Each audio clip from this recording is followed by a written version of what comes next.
Radio Universidad Nacional del Nordeste. Tu radio, tu lugar. Radio Animal. Radio Animal. Aquí comienza Radio Animal, manada radial, bichos de radio, ladrando conocimientos, el lenguaje en manadas.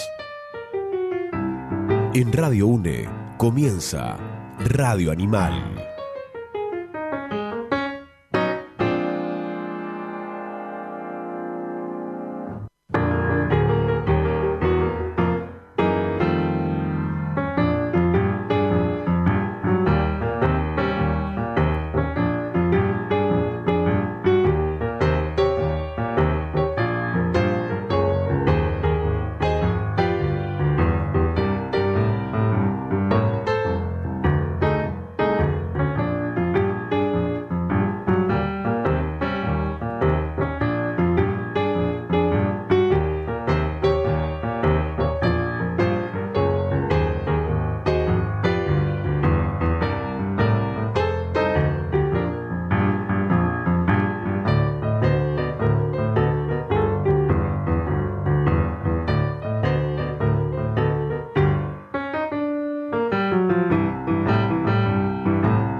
Buenas tardes a todos, nuevo episodio de Radio Animal, episodio número 4 de este programa con conciencia animal que salió fallido la semana pasada, así que lo retomamos hoy.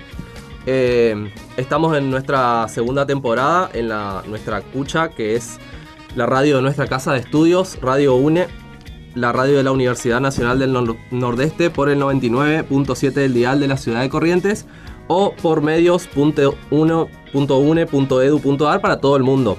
Mi nombre es Ismael Marcón, en la conducción de Radio Animal. En la producción general de esta cucha está Gabriela Bizarro, y en la puesta en el aire está el genio de Darío, como todos los martes a esta hora que nos acompaña. Están conmigo dos personitas muy especiales. Una es mi hermana separada al nacer, Pilar Polo, que además de todo esto es diseñadora, ilustradora y rescatista de animales. ¿Cómo estás, Pilar? Hola, buenas tardes, ¿todo bien? Bueno, bienvenida nuevamente. Gracias. Y también me acompaña Diana Arnica, que es nuestra nueva pata en esta comunidad, en la producción de este programa. Hola Diana, ¿cómo estás? Hola, ¿cómo están? ¿Todo bien ustedes? Bien, todo bien. Somos un trípode. Somos un trípode, exactamente, así que sí. O un perro con 3 patas. O un perro con 3 patas, sí. Así que funciona. En el caso del trípode, si uno no viene, se cae. Sí. Y el perro de 3 patas no puede andar todavía. Bueno. No puede andar con 2 patas. No, un perro con 3 patas. Un perro con 3 patas puede Claro, andar. pero si le falta una más. No, si le falta una más, se no. complica, claro. Sí. digamos. Sí, es verdad. Muy bien. Así que bueno, como les decía, luego de dificultades técnicas la semana pasada, que se nos cortó la luz acá en la zona de la radio, no pudimos hacer el programa. Así que, bueno, sumado a otra dificultad que la doctora China, que sí vino la vez pasada, Sí, no que le pudo venir hoy. agradecemos mucho, Che. Sí, vino a hablar un rato con nosotros. Sí, inclusive cuando no había luz como que explicó un montón de cosas. Digamos. Sí, muy Sí. interesante, la verdad. Que eso vamos a retomar. De hecho, hizo una introducción. Le pedimos que haga una introducción sobre su tema. Así que ahora vamos a retomar un poco sobre eso. Hoy vamos a tener un programa puramente biológico. Luego de un amplio debate con Ornella, estuvimos debatiendo mucho por el tema del nombre del programa. Esto nos había dicho la vez pasada. Así que es, bueno, leishmaniasis por un lado, donde lo vamos a entrevistar al doctor Celac, y estudios sobre arbovirus por otro, donde nos vamos a estar entrevistando a Ornella vía audios de WhatsApp.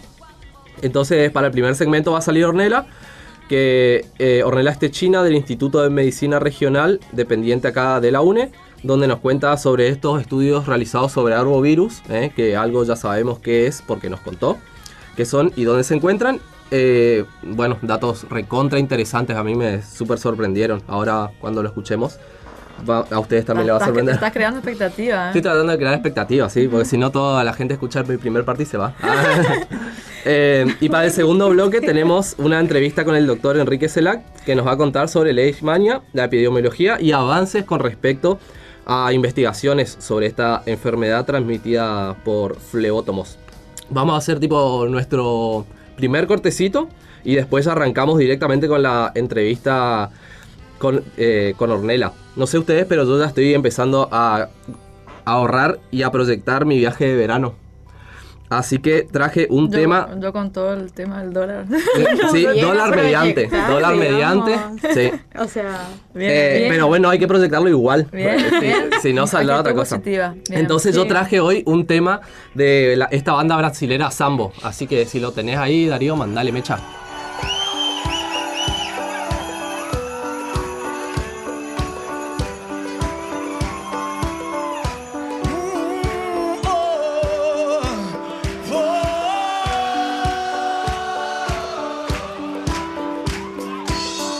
I can't believe the news today. I can't close my eyes, making away. Yeah. Oh Lord, how long must they sing this song? Oh Lord, oh Lord. Tonight, we can be with one tonight. Broke upon a Sunday, children sleep. But it's true across our Dallas Street. But I won't hear the Bible card. It's put my bigger against the wall. Sunday, buddy, Sunday. Sunday, buddy, Sunday. Sunday, bloody Sunday. Sunday, bloody Sunday. Sunday, bloody Sunday. Vamos que vamos.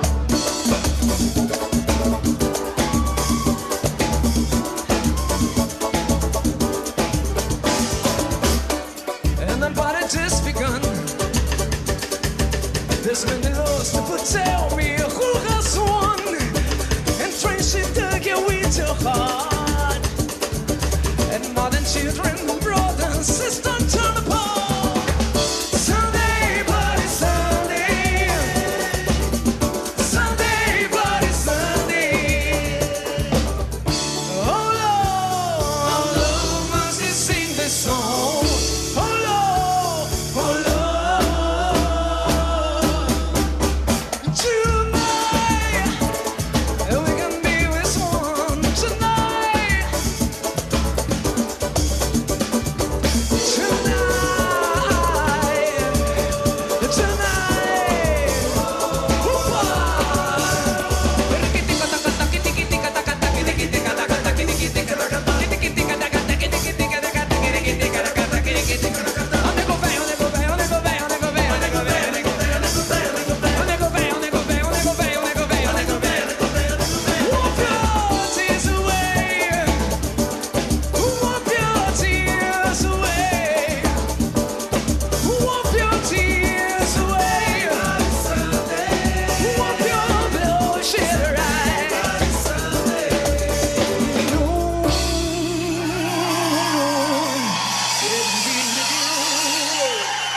Estás escuchando Radio Universidad Nacional del Nordeste. Bien, volvimos. Estábamos escuchando Someday Bloody Sunday de U2 reversionada por Sambo, esta banda brasilera conformada en el 2006 que tiene temas propios y reversiones de otras, como de Muy bueno. de estos artistas. Muy bueno, la verdad. Sí, le agregan a otros temas el típico estilo carioca. Para nosotros que Me no gustó la queremos ir a Brasil, combinación. ¿no, Chimo? Nosotros, habla por vos. Bueno, la versión original de este tema me pasó Ornella, que yo le pedí que me busque un tema y se le complicó, así que me dijo, bueno, alguno de YouTube, bueno, chao, salió este. Así que me lo propuso nuestra siguiente invitada. Hola Radio Animal, soy Ornella Stechina, soy doctora en biología, realicé mis estudios de grado y de posgrado en la Universidad Nacional del Nordeste. Actualmente desarrollo mis actividades de investigación en el Instituto de Medicina Regional, en el laboratorio de entomología, el cual está a cargo de la doctora Marina Stein, y soy humana de Nube y de Tutuca. Bien. Me encanta cuando dicen soy humana de... Sí, y Claro, yo les pido Sí. en la presentación que nos digan... Amo que se llame Tutuca. Sí, O y sea, Nube. Tutuca y Nube. Así que bueno, bienvenida Ornella, Tutuca y Nube a la comunidad animal. Y bueno, desde ya muchas gracias por tu tiempo. Yo sabía que ella estaba reocupada y bueno, así todo se tomó el trabajo y unos minutitos para dedicarnos acá a los animaleros. Gracias, Orne. Así que bueno, rapidito para empezar, yo ya había leído el resumen de la tesis de ellas. Y leí que estudian a los culícidos. Entonces, para que la comunidad animal sepa, que está escuchando, qué son los culícidos, le pregunté. Los culícidos son lo que se conoce habitualmente como mosquitos y se los estudia particularmente por su importancia epidemiológica como vectores de diferentes patógenos.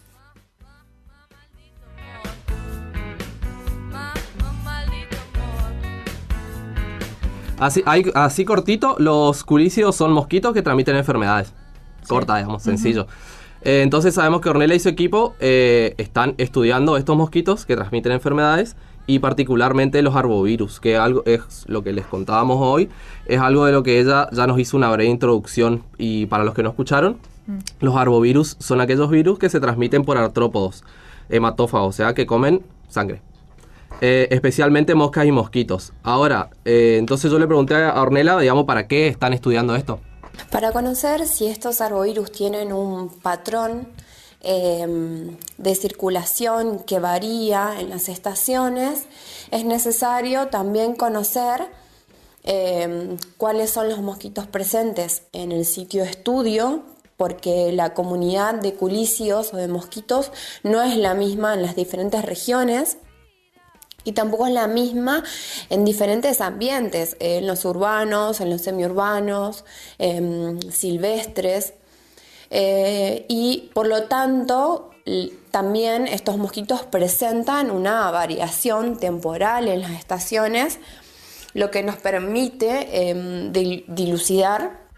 Otra cosa interesante de estudiar estos virus en mosquitos es que nos permite aislar también estos virus. Es decir, obtener el virus completo y poder hacer un stock viral de lo que circula en una región determinada, que a veces con vertebrados ese tipo de estudio se dificulta debido a que el virus no se mantiene, dependiendo de qué virus estamos hablando, ¿no? Pero generalmente el virus no está mucho tiempo en el vertebrado, en el hospedador vertebrado. Entonces después aislarlo es muy, muy complejo y generalmente cuando se trabaja con vertebrados lo que se hace es estudios de serología. Y por último, la detección de estos arbovirus en mosquitos también nos estarían aportando datos a cuáles podrían ser los mosquitos o vectores implicados en la transmisión de estos virus, ya que podríamos conocer la especie del cual fue detectado un virus particular, un arbovirus particular. Bien, así que bien sencillo, lo que están estudiando son mosquitos, para de esa forma saber la presencia de virus que hay en ellos. O sea, no están estudiando directamente al virus, si bien lo hacen de cierta forma, lo que hacen es estudiar a los mosquitos para determinar la presencia de virus en el mosquito. No sé si me explico. Sí, obvio, es así también como se descubren virus nuevos, ¿no? Claro. Además, a diferencia de... utilizan justamente mosquitos porque a diferencia de vertebrados pueden aislarse los virus de los mosquitos y por ahí no tanto de los vertebrados. Entonces esa es un poco la razón, Claro. por eso lo traía acá. Es más fácil por ese lado. Y además también estudian a los mosquitos para saber cuáles están presentes en ciertos lugares y qué tipo de virus están presentes en cada tipo de mosquito. Claro, la vez pasada cuando no había luz y esa onda, había contado que ella tenía que ir a poner trampas, digamos, Sí. para los mosquitos en diferentes lugares. Entonces así sabían, digamos, dónde atrapaban cada cosa y después lo miraban en lupas y eso. Qué Exactamente. laburazo. Sí, la verdad que es re interesante. Yo esa parte medio que la excluimos un poco con Orne, porque, bueno, para no aburrir a la comunidad, Claro. pero en realidad son datos muy interesantes porque uno no se imagina cómo A mí hacen. me reinteresa conocer una trampa para mosquitos. Claro, sí. Encima tienen que poner en lugares como re Estratégicos, específicos digamos. y re Sí. estratégicos para poder agarrarlos. Sí. Y bueno, y después todo lo que hacen, que nos contaba, bueno, que tienen que estar fríos para que el virus no se pierda y demás. O sea, es un trabajo fino, digamos. Sí, wow, y bueno, admirable. y se hace acá nomás y en nuestra facultad, así que más que interesante. Y le pregunté un poco, bueno, ella nos contaba sobre los patrones de actividad y yo le pregunté si se encuentran presentes todo el año. Primero, bueno, porque nuestro clima es bastante errante, digamos, o sea, hace un par de días hacía 30 grados y hoy hacía 6 a la mañana Te juro. o algo así. Y además porque yo sostengo que nosotros en nuestros hogares, porque pasa con las pulgas, creamos como una especie de microambientes. Claro. Entonces, ¿Reservorio se claro, dice? sí, algo así. La cuestión es que creamos microambientes a donde, bueno, si bien afuera hace frío, nosotros podemos estar criando tranquilamente mosquitos en nuestra casa. Es que pasa. donde es lo que pasa. Me viene a la mente una maceta que tengo. Sí, si te pones Con a agua. pensar, sí o sí encontrás cosas con agua. Sí, Bueno, sí. la típica, no todo el mundo tendrá en la casa, menos los que vienen de apartamento, pero la cubierta de auto, bici, lo que sea, Sí. con el agua abajo, bueno, cosas así. Entonces yo le pregunté, bueno, si podríamos afirmar que los mosquitos están presentes en nuestra zona en todo el año.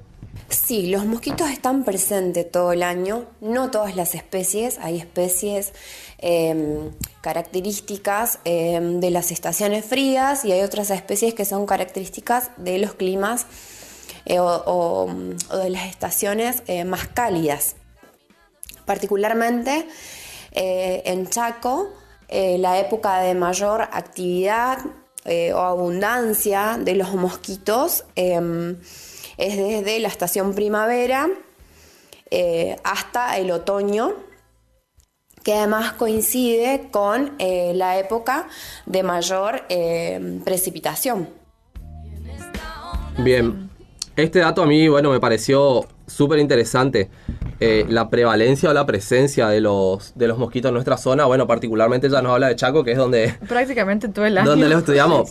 Ella nos dice que de primavera a otoño, o sea, y sí, todo el año, digamos. Y nuestro de invierno dura 2 semanas, sí, o sea que... 9 meses de 12 y después más estos picos, digamos, de Más temperatura.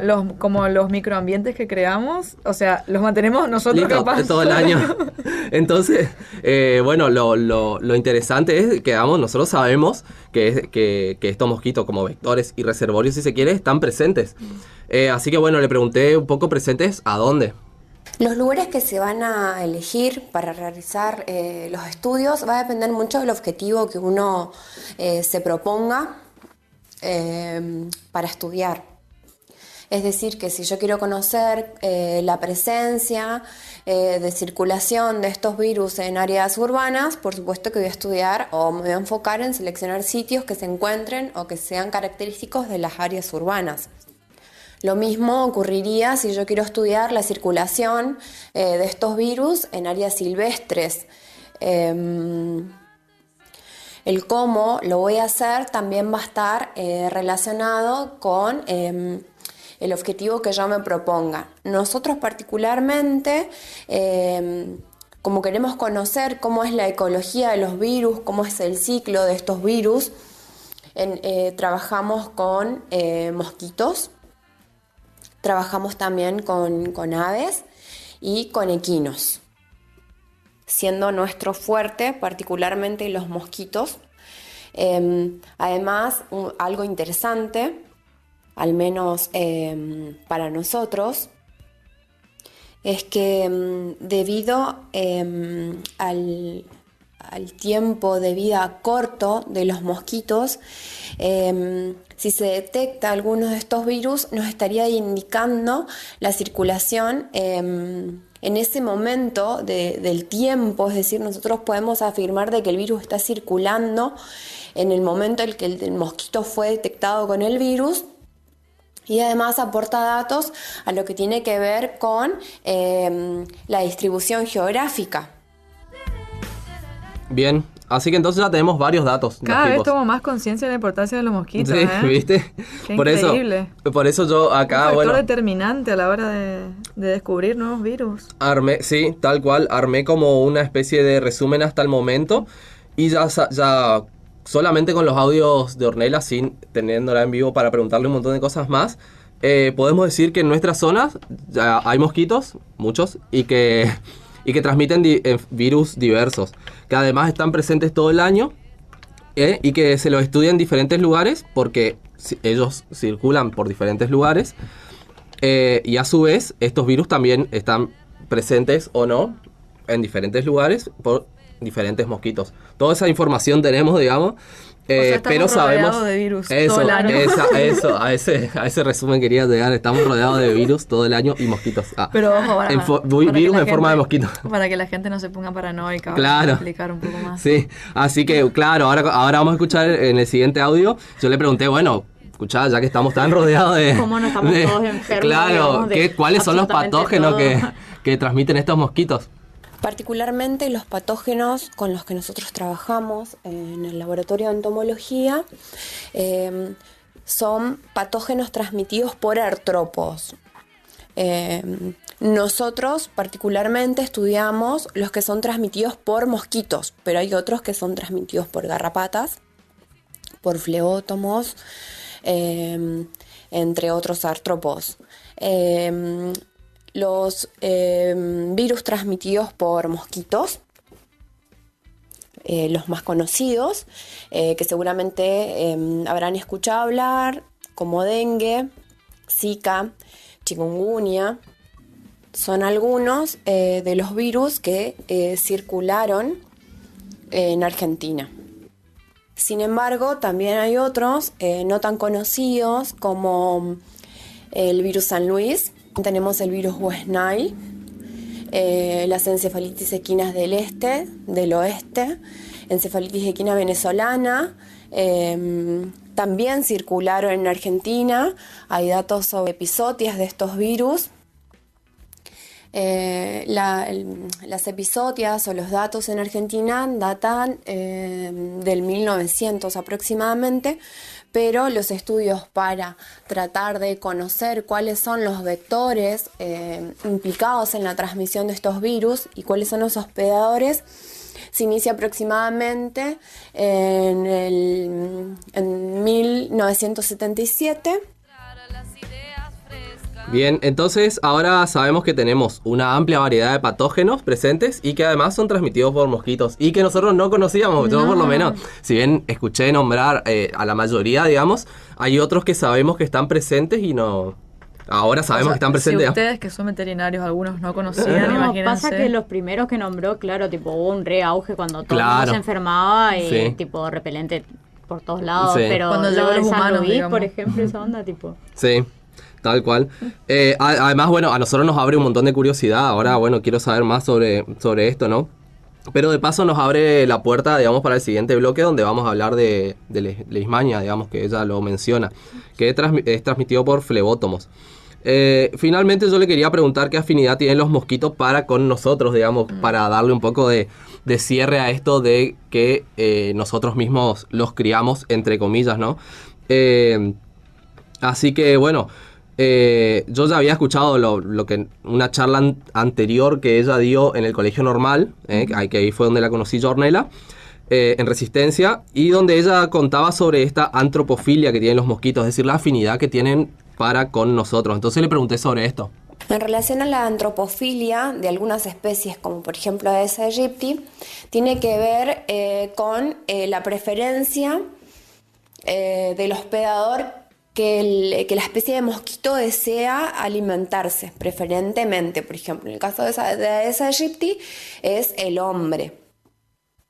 Y además tiene que ver con el tipo de criadero que la especie necesita, es decir, el criadero que la hembra del mosquito selecciona para colocar sus huevos. Que recordemos que Aedes aegypti prefiere tipo de criadero de agua limpia. Entonces, por lo tanto, no vamos a encontrar hembras de Aedes aegypti colocando sus huevos en el río, en la cuneta, en una laguna. No es donde la especie va a seleccionar el sitio para colocar sus huevos. Por lo tanto, las acciones que nosotros hacemos, es decir, que el hombre realiza, están muy relacionadas con la presencia del mosquito Aedes aegypti y con su abundancia también. Es decir, que si nosotros tenemos tachos que almacenan, o baldes que almacenan agua, un patio con chatarra que también puede acumular agua después de una lluvia, seguramente vamos a encontrar más abundancia, y con esto estaríamos aumentando el riesgo de que si la presencia del virus está, la circulación puede ser mucho mayor. Bien, así que nos contaba Ornella entonces, traduciendo un poco, que los mosquitos están donde estamos nosotros, digamos, para decirlo de forma más sencilla. Básicamente porque nosotros mismos los criamos, como mencionamos hoy, tachos con agua, basura, etcétera. Y me hizo acordar un poco la entrevista que tuvimos con Marina de la Reta, que estuviste vos, Di, sobre los perros en situación de calle. Me pareció lo mismo. Nosotros le generamos las condiciones para que este tipo de problemáticas esté presente y sea tan abundante.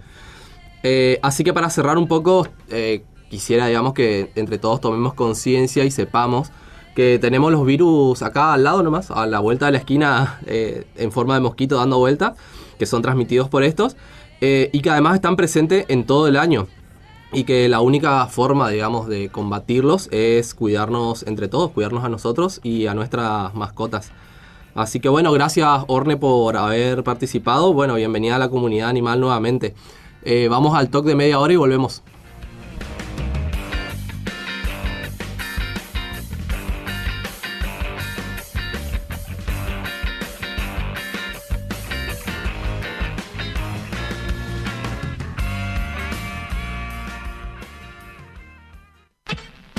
Desde la ciudad de Corrientes, transmite LRH 447, Radio Universidad Nacional del Nordeste. La radio de tu universidad. Radio UNE en la Rural. Desde el jueves 15 te proponemos vivir los detalles de la exposición más importante del campo correntino. Acompáñanos en nuestro stand o vivilo a través de la 99.7 y medios.une.edu.ar.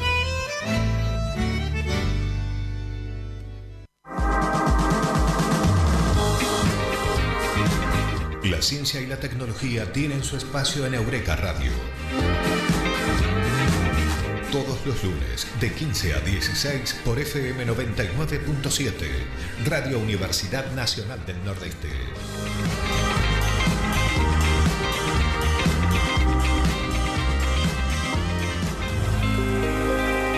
Eureka Radio, un mundo por descubrir. Producir contenidos locales, intercambiar experiencias, divulgar nuestra ciencia. Eso es la idea de las radios universitarias. Somos la radio de la Universidad Nacional del Nordeste. 20 años de radio.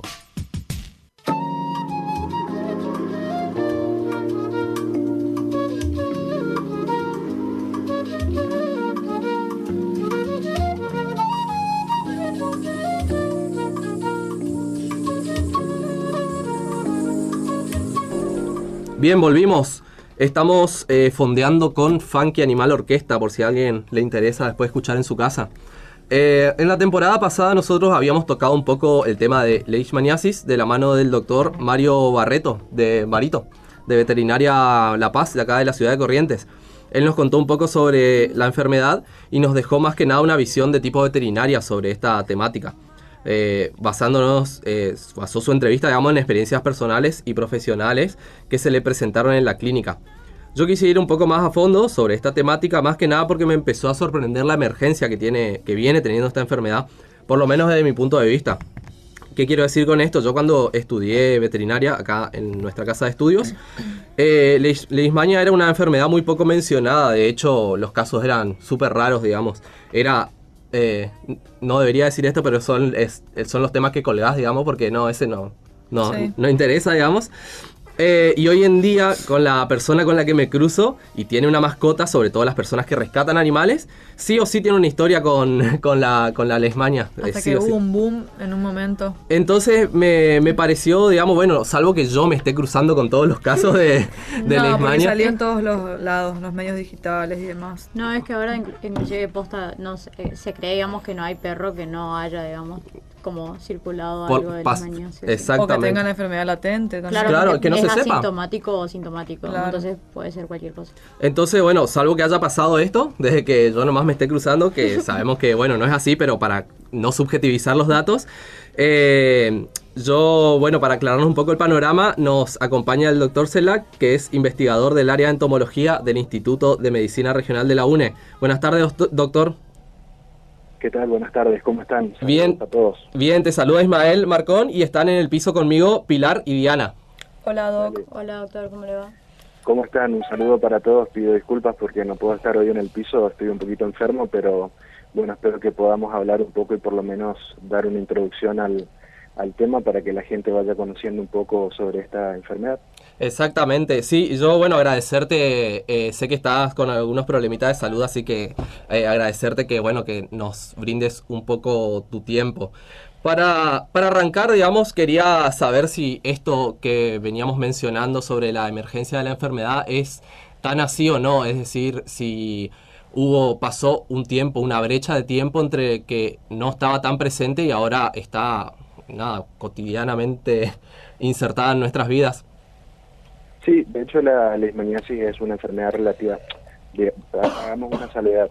La leishmaniasis tiene dos formas clínicas principales. Una es la leishmaniasis tegumentaria y otra es la leishmaniasis visceral.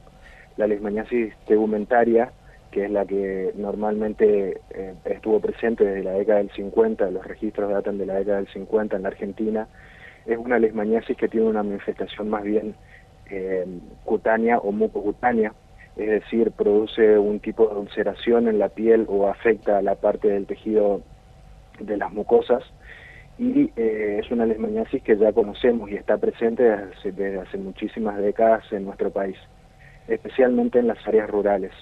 Sí. Sin embargo, la leishmaniasis visceral, que es la que ahora es más conocida justamente por su gravedad y por la difusión que tuvo, es una leishmaniasis que afecta, voy a tratar de hablar en términos sencillos para que todos los oyentes puedan entender, y pido disculpas, voy a cometer algunos errores intencionales, digamos, pero para que se trate de entender bien lo que hablamos, ¿sí? Perfecto, sí, vos tomate las licencias poéticas que quieras para que la comunidad animal comprenda.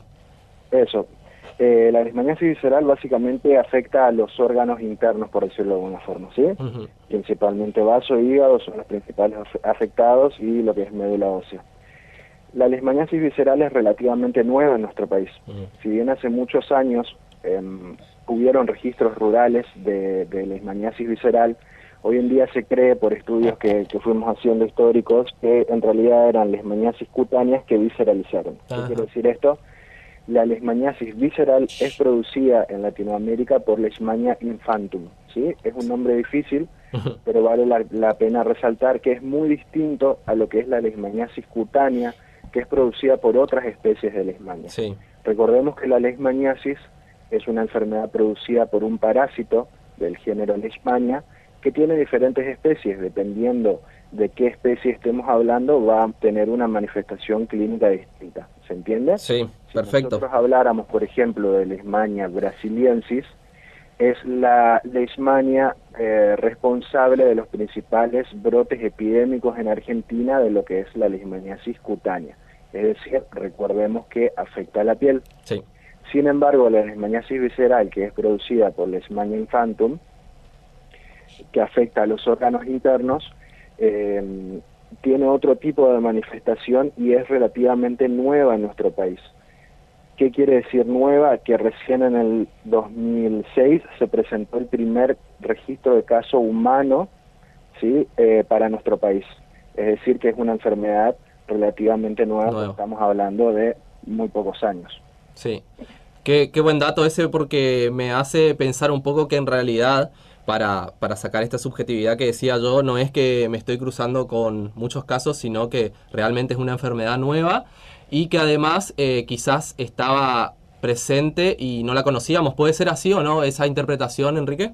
De hecho, casi te podría decir que es nueva, y comprobamos que es nueva porque tuvimos la suerte de que había grupos de investigación en el país que estaban estudiando esta enfermedad y venían haciendo estudios periódicos desde el 89 sin tener registros de leishmaniasis humana, canina y o presencia del vector. Para que te des una idea, yo te voy a hacer una línea de tiempo de cómo fuimos describiendo la dispersión de la leishmaniasis casi en tiempo real. Te comento que yo trabajo en la red, mejor dicho, soy miembro junto con Juan Rosa en el Instituto de Medicina Regional, somos miembros de la Red Nacional de Investigación de Leishmaniasis, sí, REDILA.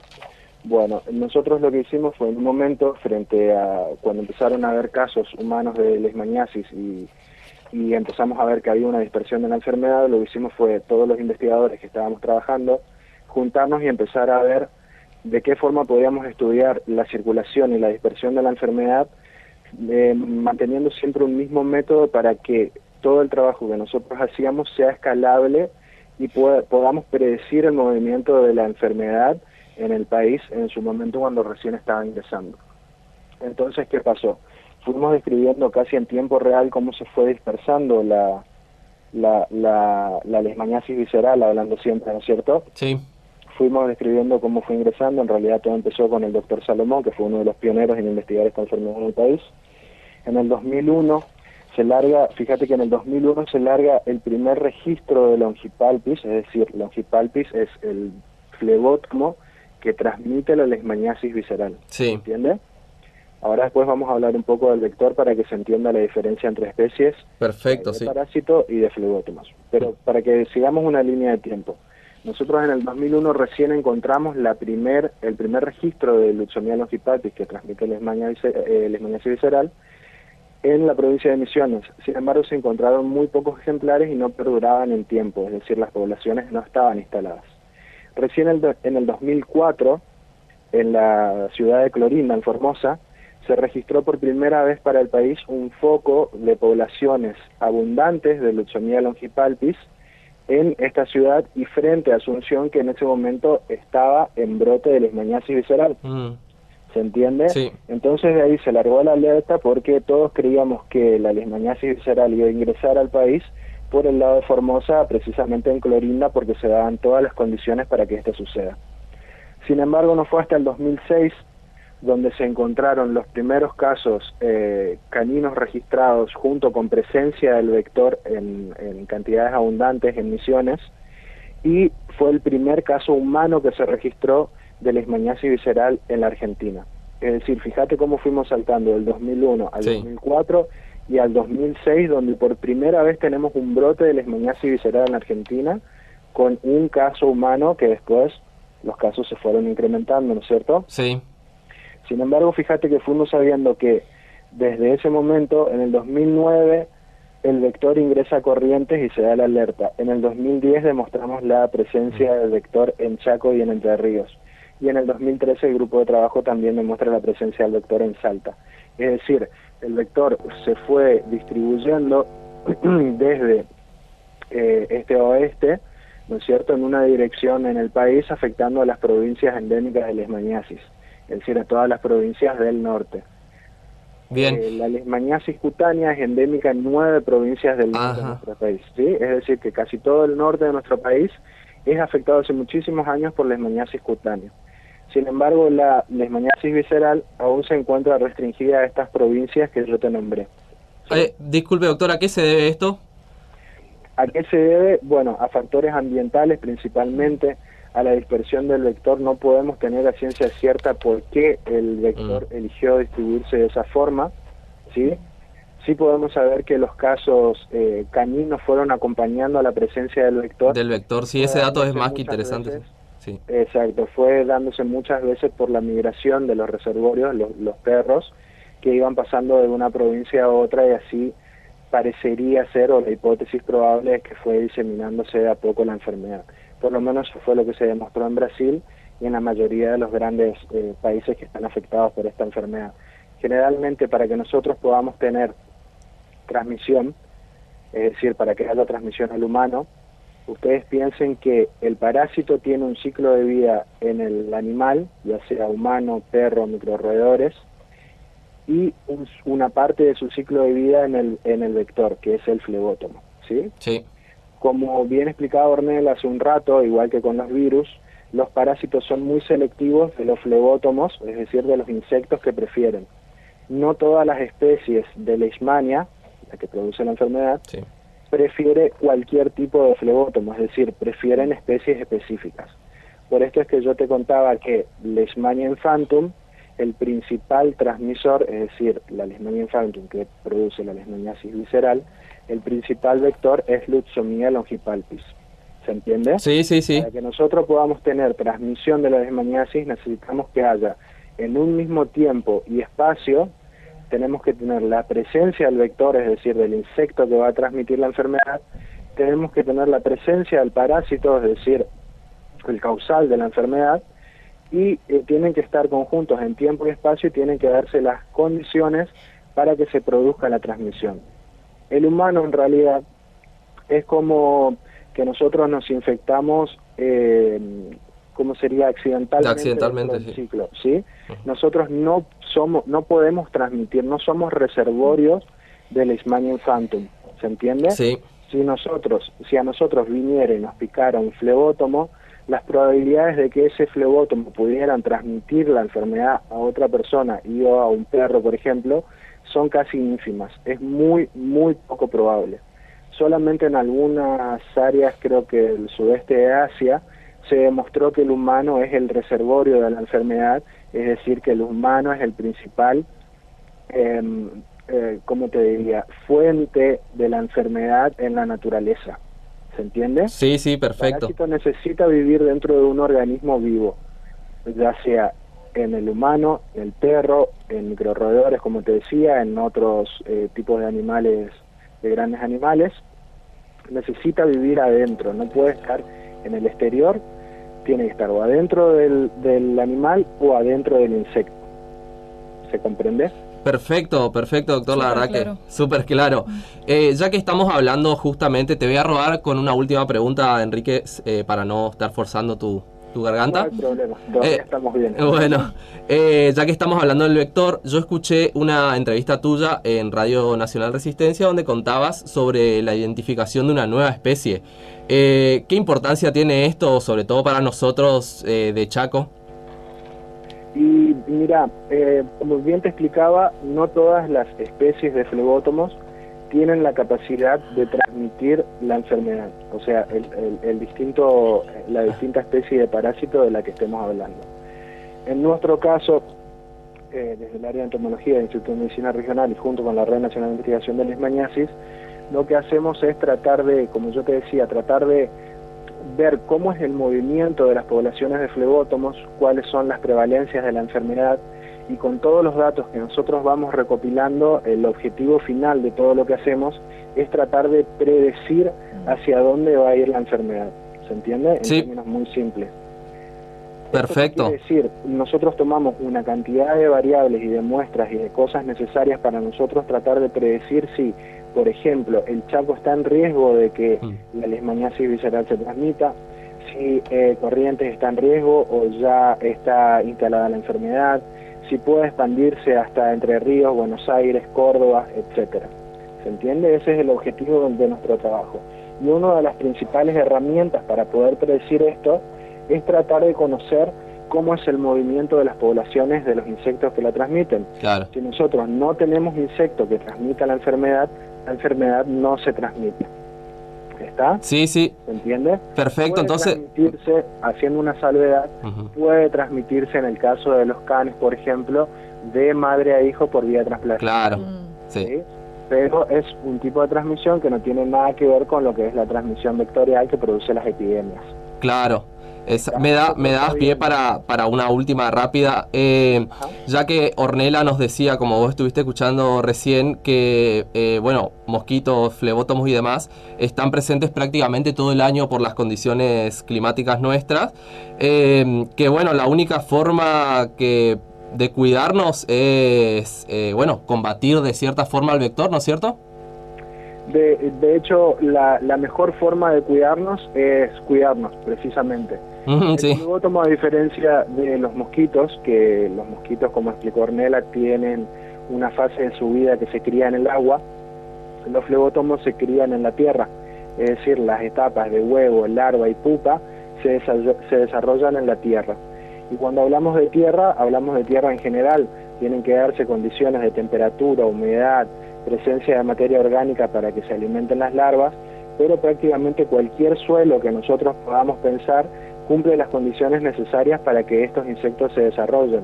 Entonces es muy difícil llevar a cabo una campaña de, por ejemplo, fumigación que sea efectiva. Podemos actuar sobre los adultos, que son voladores, y al igual que los mosquitos, y que más o menos tienen una cierta tendencia a hábitat, igual que los mosquitos, a estar entre las hojas, posarse durante el día, solamente salen a volar y a ingerir sangre durante las horas crepusculares. Esto quiere decir que el mayor pico de actividad se da al anochecer y al amanecer. Durante la noche también suelen alimentarse, pero los principales picos se dan durante el anochecer y el amanecer.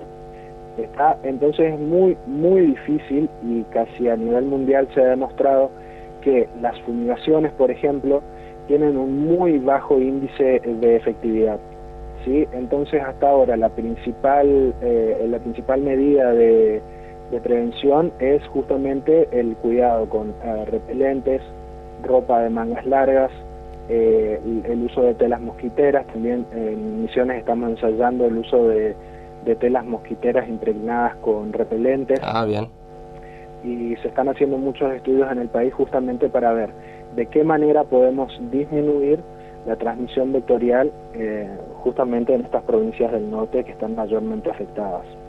Bien. En cuanto a la pregunta que me hacías hoy sobre los flebótomos y los nuevos flebótomos, como yo te decía, identificar las diferentes especies de flebótomos a nosotros nos ayuda a predecir cuál es el riesgo o la severidad que puede llegar a tener un brote, o qué tipo de leishmaniasis es la que vamos a tener. En nuestro caso identificamos una especie nueva, a la que nombramos Evandromia chacoensis. Esta especie nueva fue dentro de un pool de especies. Nosotros hacemos un tipo de estudio que se llama identificación de infección natural, que lo que hacemos es capturar flebótomos vivos y examinamos si esos flebótomos están infectados con el parásito. Para esto se usa diversas técnicas, entre ellas una de las técnicas son técnicas de biología molecular que hacemos en colaboración con institutos de Brasil. Y este grupo de especies, que nosotros antes creíamos que era una especie, ahora nos dimos cuenta que son varias especies, este grupo de especies nosotros corroboramos que en el Chaco la encontramos naturalmente infectada con Leishmania brasiliensis, que es la que produce la leishmaniasis cutánea, los brotes epidémicos de leishmaniasis cutánea en nuestro país. Perfecto, qué datos, la verdad, más que interesantes, y sobre todo que dan como para hablar, no sé, 2 horas seguidas, porque... Yo creo que sobre todo para tomar un poco más de conciencia de que uno debe hacer el cambio y empezar a salir un poco más a su patio y ver dónde hay reservorios y demás, o sea... No pasa que el reservorio, digamos, en sí, dijo que el tema no es como los mosquitos con el tema del agua, sino del suelo. Capaz sí podríamos tener en cuenta que nuestras mascotas también son portadoras, digamos, o sea, no solo nosotros con el tema de los repelentes, ahora vienen los collares, digamos, y todo ese tema para los perros. Para mascotas. Claro, y para los gatos también, que también pueden llegar a enfermarse, y también tener en cuenta con lo del programa anterior, lo de los perros en situación de calle. Exactamente. Un reservorio sí o sí. Quisiera hacer una aclaración para que la gente pueda entender. Sí. por más que muchos animales pueden infectarse con la enfermedad, como por ejemplo los gatos, no todos tienen la capacidad de transmitirla. Es decir, como yo les decía hoy, para que nosotros consideremos que un animal sea reservorio, tiene que cumplir una determinada cantidad de condiciones necesarias para que nosotros nos aseguremos de que ese animal realmente pueda transmitir la enfermedad del flebótomo. En el caso de la leishmaniasis visceral, el único animal demostrado hasta el momento en Argentina y en Latinoamérica como reservorio es el perro, ¿sí? Porque es el único que puede tener una carga parasitaria lo suficientemente alta en sangre para que el flebótomo, al ingerir la sangre de ese animal, pueda contagiarse, digamos, del parásito. ¿Se entiende? Sí, perfecto. No así otros animales como el gato, que tienen una carga parasitaria muy baja y en algunos casos son refractarios y asintomáticos a la enfermedad, que no tienen esta capacidad como sí la tienen los perros. ¿Se entiende? Sí, sí. Por eso es que siempre en todas las campañas de leishmaniasis visceral, ustedes siempre van a ver solamente al perro involucrado. Sí. No quiere decir que los otros animales no puedan infectarse. Pueden infectarse, pero de hecho es muy poco probable o casi improbable que puedan transmitir la enfermedad. Y de hecho, si están enfermos, es muy probable que sean, por ejemplo, asintomáticos o no desarrollen cuadros graves a la enfermedad. Esto seguramente ustedes que son veterinarios lo van a poder explicar mejor. Sí. Pero la idea es dejar, me gustaría que resaltar esto. Solamente en Argentina, solamente se sabe que el reservorio, cuando hablamos de reservorio queremos decir que es un animal que puede mantener al parásito vivo y en condiciones de ser transmitible. ¿Se entiende? Se entiende, sí. Lo que cuando nosotros hablamos del flebótomo, hablamos de criaderos, no hablamos de reservorios, justamente para hacer esta diferencia. Bien. El reservorio es el animal que tiene la enfermedad y puede transmitirla. El criadero es el lugar donde se va a criar el flebótomo en el ambiente, es decir, la tierra, la hojarasca, como decían bien ustedes ahí en el piso, un patio con abundante hojarasca, mucha materia orgánica en descomposición, mucha humedad, abundante sombra, es un lugar propicio para el desarrollo, por ejemplo, de estos insectos. ¿Se entiende? Perfecta la explicación. Perfecto. Súper claro. Gracias. Así que bueno, nos quedamos sin tiempo, doctor. Le recontra agradecemos que nos haya dedicado su recurso escaso tiempo y esperamos que se mejore su salud. Sí. Muchísimas gracias. Espero que la gripe esta me suelte y podamos seguir con el tema más adelante, porque obviamente hay muchas cosas para seguir hablando, específicamente de la biología del vector y cómo podemos prevenir esta enfermedad. Exacto, sí, seguramente lo vamos a estar invitando de vuelta para que venga acá. Así que bueno, bienvenido a la comunidad animal y muchas gracias, le mandamos un saludo. Gracias a ustedes por la invitación y saludos a todos. Bien, así pasaba entonces el doctor Enrique Celac con nosotros. Vamos a hacer un cortecito con un tema de Candelaria Samar, esta artista, cantante, compositora y pianista cordobesa, con su tema ¿Quién?, que está incluido en el reciente álbum de ella llamado Una linterna.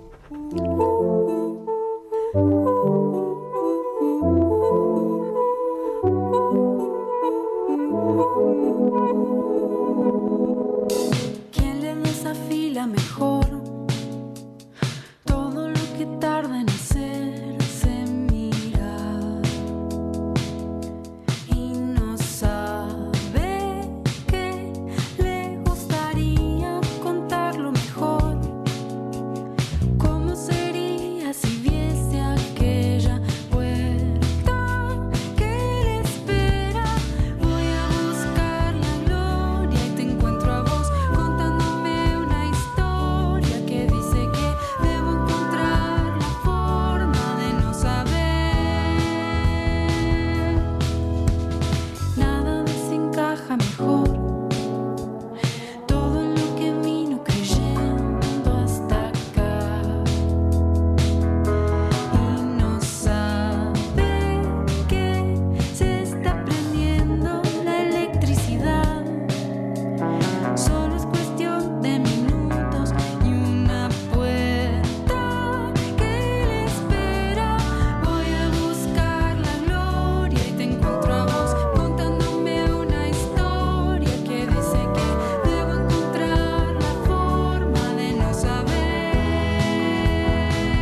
Bien, así pasaba Candelaria Samar, esta artista que a mí me gusta mucho, que de hecho estuvo convocada y tocando ahora en el último Lollapalooza, así que la viene rompiendo toda.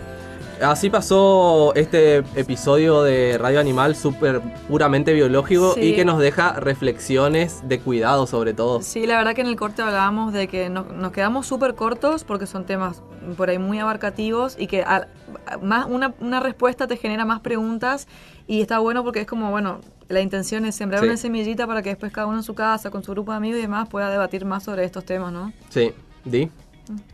Sí. No, está bien. Por eso a mí me parecía interesante el tema de traer justamente estos temas para que tomemos conciencia de, bueno, primero que nada, haciendo un resumen del primer bloque, como dije hoy, tenemos virus y mosquitos que transmiten virus o sea, al tomar lado. conciencia de cómo que vivir, todo nos puede dónde- contagiar de exacto, todo, de, digamos, de no que solo vivimos nosotros. a ver, quiero decirlo bien, de que vivimos rodeados de cosas que ni nos damos cuenta, Sí. en este caso, ¿no? Totalmente libre de paranoias, digamos, Sí. pero nada, hay que tener cuidado, digamos, cuidarse uno es cuidar también al otro, y no sé, Claro. que Y tu también a mascota, todas las mascotas, claro, que nos rodean y que justamente, por ejemplo, el tema del perro, que es un reservorio, que digamos. es un reservorio, tal como nos decía el doctor, así que, bueno, nada, así que cuídate vos, cuida a tu mascota, y cuidando a tu mascota vas a estar cuidando a la mascota de otro, y a todos, y así Exacto. sucesivamente. Así que, bueno, vamos a cerrar este episodio. Yo quiero agradecer, como siempre, el trabajo que realizan nuestros investigadores, como ya hice la vez pasada. Sus investigaciones son los que nosotros podamos andar tranquilos por la calle, digamos. No, increíble, unos genios, sí. Y que sí, que libre de enfermedades y demás, y que sepamos que, bueno, que se conocen estas cosas. Bueno, yo quiero hacer también agradecerte a vos por traer estos temas, porque la verdad que es súper interesante. Yo, que no vengo del palo de la veterinaria, me parece súper interesante y que todos deberíamos saber, y con este tipo de información, o sea, de una manera súper simple, ¿viste? Sí. Bueno, así que gracias, Di, por acompañarnos. Gracias, Pili.